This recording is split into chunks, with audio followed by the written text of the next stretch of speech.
Hi, Khalida. How are you today? Great. I'm so excited to be in your conference and looking forward to talking to you about TRE.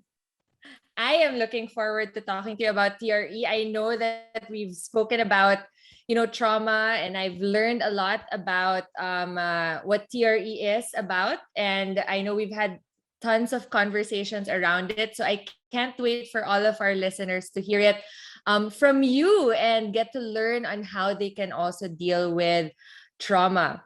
Khalida, I think that the first question in everybody's mind, Mhm. and we would love to know your thoughts about this, is the word trauma. It's a word that we often hear about, or that we have different feelings or experiences, or we understand it differently. So maybe for this particular session, how would you define trauma?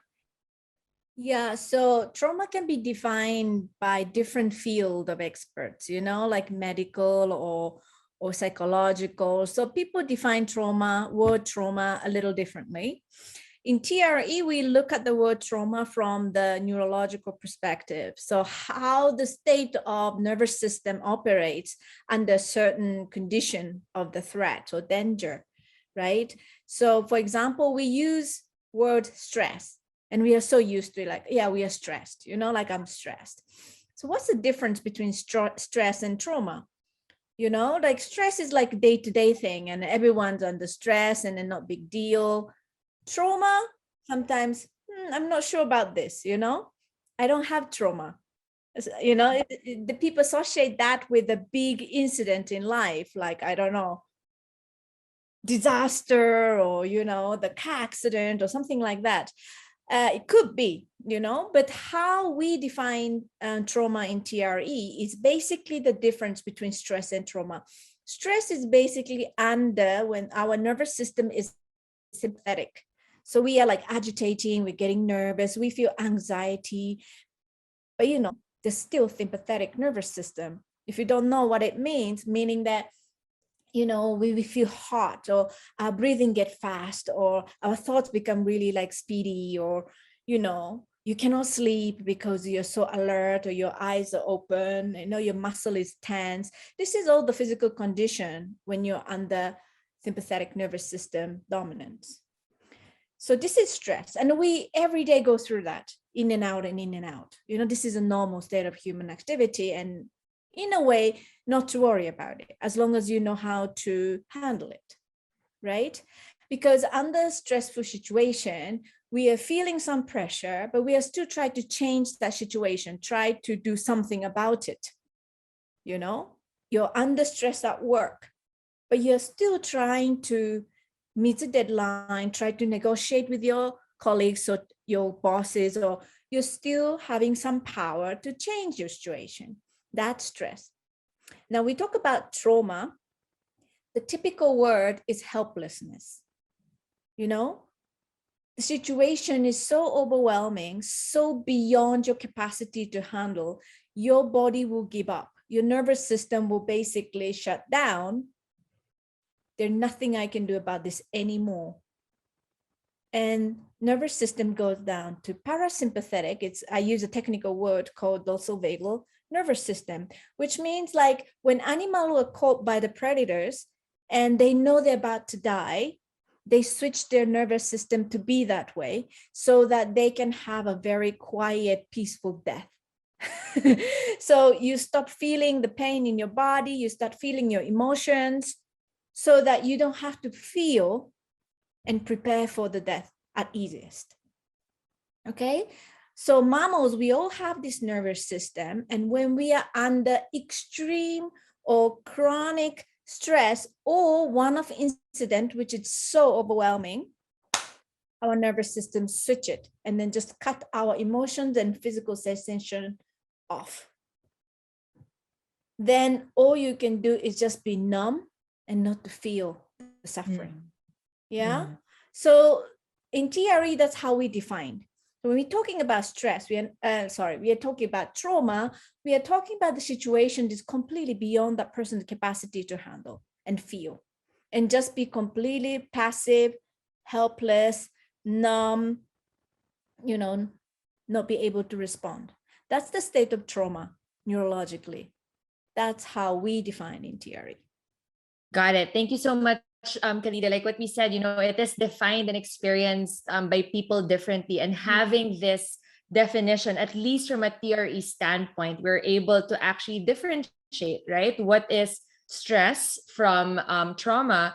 And then we can sort of like navigate the in-betweens, so to speak. I know that you've already started talking about, how we define things in TRE, or how TRE also is able to look into dealing with trauma. What is TRE, Khalida? And what's the beauty behind it? Yeah, so TRE stands for tension and trauma releasing exercises. It's a body-based modality to help people to release the tension buildup during the traumatic incident in their life. So we use a very simple set of 7 exercises. Almost everyone can do that. And then when you lie down, body starts shaking naturally.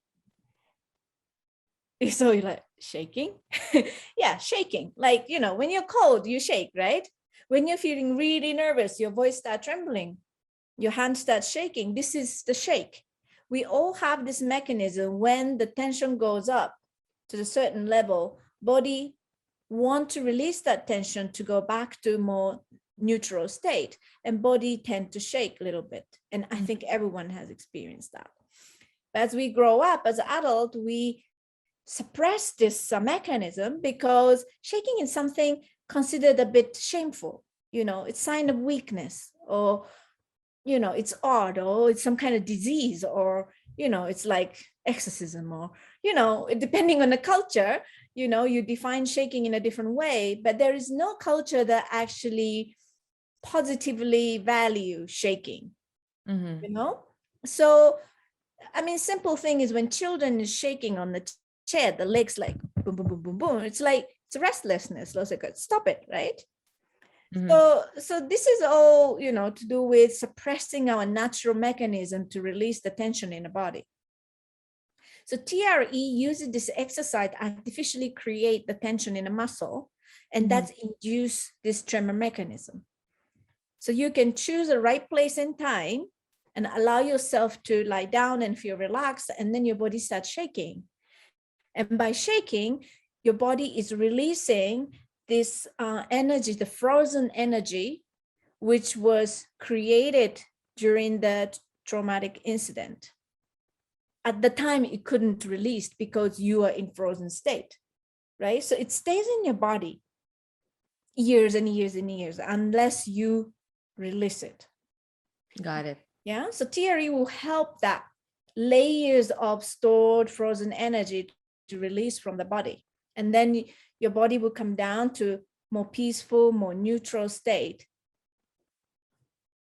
To make you go back into that state we were wanting, right? Yeah. I would like to ask you actually, Khalida, in your experience, in your studies with TRE and even your energy work, how do you see trauma affecting the mind, the body, and the spirit? Because like what you said, TRE knows no language, knows no, belief system. It's for everyone. So I'd like to know, how does trauma affect the trifecta, the mind, the body, and the spirit? Right. So traditionally, trauma was considered in the field of psychology, so people try to talk way through to change the belief system in their head in order to overcome trauma, right? But I'm not saying it doesn't work, but it takes long time. I mean, decades, But now with the neuroscience and then everything start developing the theory that actually trauma is imprinted in a brainstem, which is our instinctive brain, right? So as long as that activation can be turned on by little trigger in life, your belief system, your story cannot be completely reframed. Your intelligent head said, okay, I reframed, my father, I love him, right? But every time there's something triggers you into that particular incident, I don't know, the sexual violence or abuse or whatever, your story go back to the original story. You know, because your body, your instinct, your primitive brain for survival is much stronger than your intellectual head, right? So every time you go to psychologist and rewrite the story, but then something happened again a few weeks later, response is back, right? So that's why people are going around in circle and try to reframe their belief system about themselves, about their past, about their family, everything.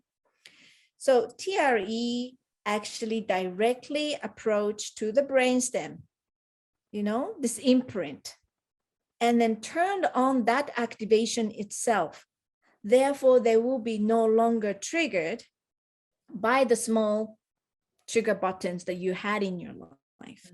So when that disappears, funny enough, your brain still try to think the situation was same as before, but then you find yourself, interesting. I'm not feeling activated anymore. You know, I don't feel sweaty. I don't feel, you know, my heartbeat is normal. I don't feel that physical activation I used to have when this happened again and again. Right? So the once the physical reaction calms down and no longer react to the same trigger than before, it's so much easier to rewrite your story. You know, it just become natural actually. People like slowly, without the psychological intervention, people's story will slowly start change because there is no longer like pushing from your, you know, body, like, okay, there is a danger, you have to do something about it, right? Yeah. So that's how this trauma in the body works with psychology. I mean, it works both ways, you know, it reinforces each other as well. But from my experience, if you work starting from the body and then slowly including this reframing part of the psyche, it's much easier to transform people's lives. I totally agree. Because I can see the effects in me, and the more that I became body aware, and the more that I was able to actually allow myself to listen to my body, the reframing actually was much easier. So, you know, it's very important for us to listen to our body. If we're unable to release, then that body is going to continuously tell you that there is a threat and you need to run away. Yeah, even though it's so false, it's a false alarm. Correct. You cannot turn it off by thinking. So that's why it's so important to actually deal with the trifecta, right? Yeah. So I love that. I love that. So this is a way for us to actually be able to deal with the trauma that we experience, not only actually focused on the body, even if it is a body-based approach, but it actually affects, you know, our mind and also ultimately our spirit. Yeah. Right? Yeah. Would you like to talk more about that as well, Khalida? Like, how about the spirit? Spirit, you mean like an energetic? Yes. Yeah. Well, it can be a very long talk. I love this topic. I know. You know, I mean, you know, within TRE, we try to deal with this whole thing in a very scientific manner. So we don't normally talk about energy and things as a part of this TRE process. But, you know, we Asians are so open to this kind of topic. You know, we feel our energy and we feel the senses in between people, right? I mean, said, yeah, I feel that person's energy is a little bit weird, or, oh, I love his energy. You know, we use that word often, but what does it mean, right? I mean, in my experience, the nervous system talk to each other before we open our mouth, you know? So sometimes we get an impression that, I'm not sure about this person, just like you don't know why, but you just feel that way, you know, like sixth senses or whatever. But I think that's because that person's nervous system is not grounded, or he or she might be in high alert, high activation in a sympathetic nervous system. Your nervous system pick that up and feel unsafe to be in the presence of someone who are feeling the threat, or they're feeling, you know, high activation. Because when person is in high activation, it means they're in a state of fight or flight. Mm-hmm. They might be in avoidance, so they don't seem to be very friendly to us, or fight, so they might be a bit aggressive towards us, Correct. one way or the other. They're definitely not being in a super friendly condition, right? So when we encounter with someone like that, your nervous system knows there's something wrong and something is not right about this energy right here. Yes. Right?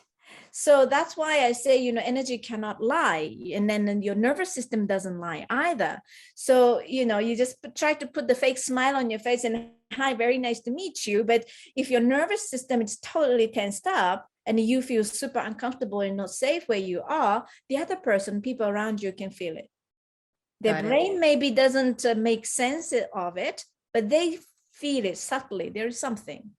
Right? I think, you want to talk about moms, and I think it's exactly the same situation where between mom and my children, the babies. I mean, I've seen many mother with like postnatal depression, and they want to love their children, they want to love the babies, but their nervous system is traumatized by difficult birth or overburden, the family condition, or the anxiety from having new babies, whatever that is. The mother is overwhelmed and then switched off.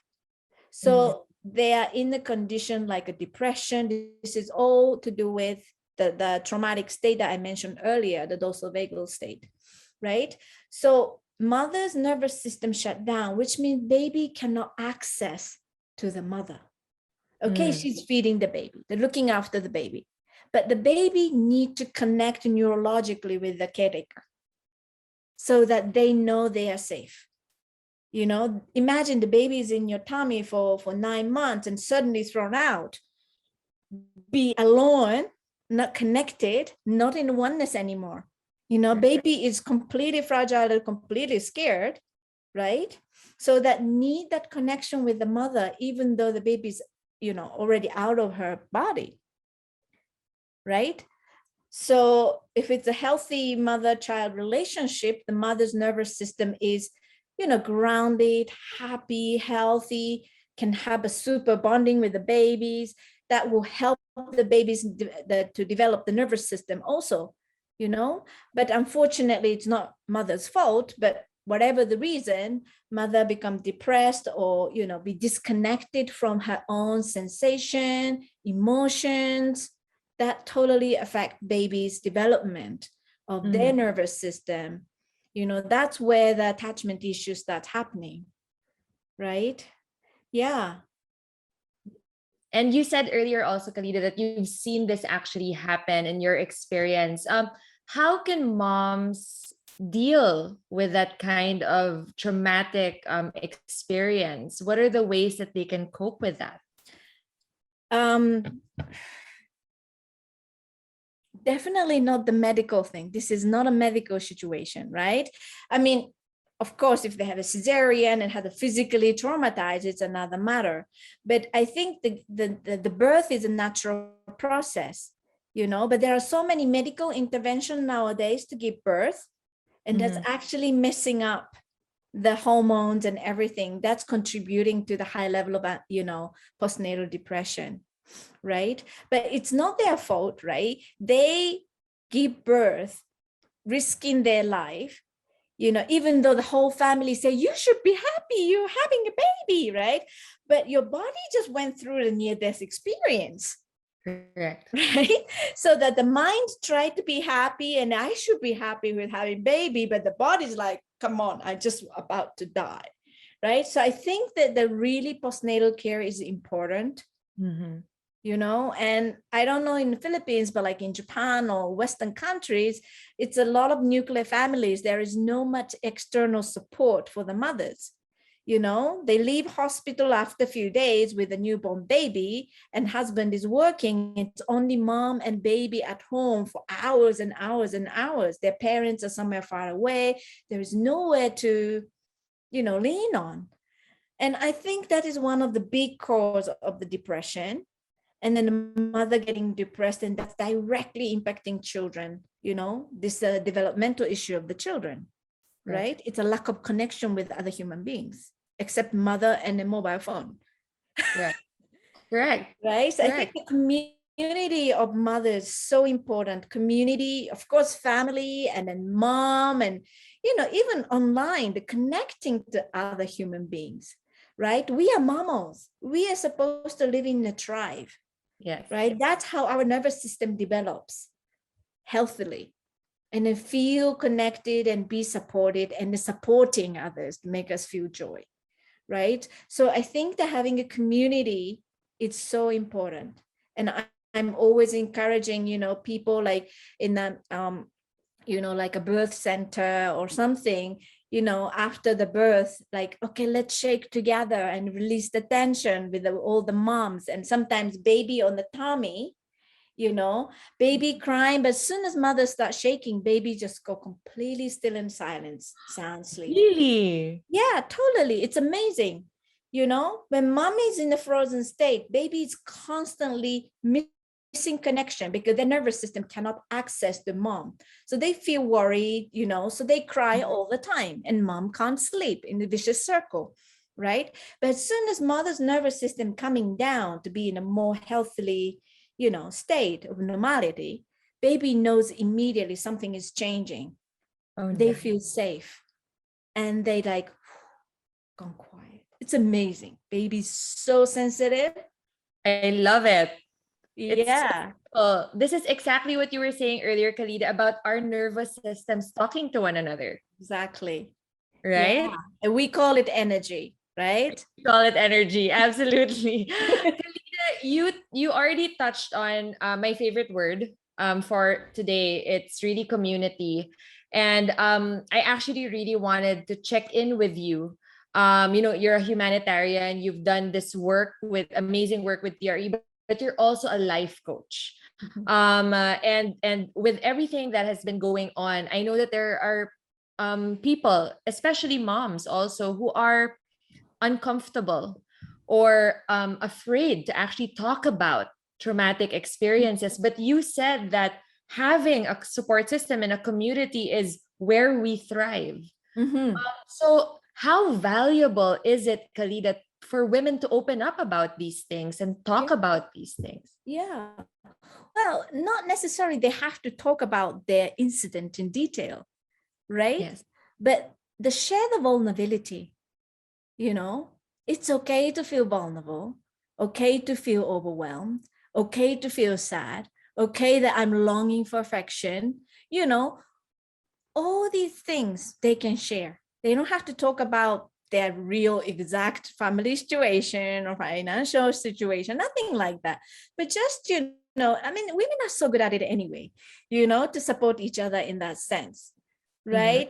Okay, to start with a small gossip about husband, whatever, doesn't matter. How the door opens and not the problem. It's more about be able to share their emotions, and then feeling accepted and heard, and then feel that empathy from other women that they're also going through the similar experience some part in their life, right? So I think that is real support. Of course there is other support, you need more professional support, you know and all that, interventions. But I think the for most of all most important thing is you feel connected, you're not alone. You're not alone. Yeah, I And think that that's makes the a most lot of important thing. difference. Yeah. Yeah. Yeah, I mean, we are mammals. That's why we have this nervous system, We are highly developed mammal who are supposed to live in a tribe. If only our response is fight or flight, we are reptiles, right?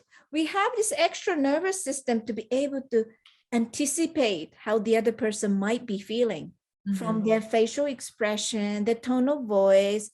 You can guess, oh, she might be a bit sad.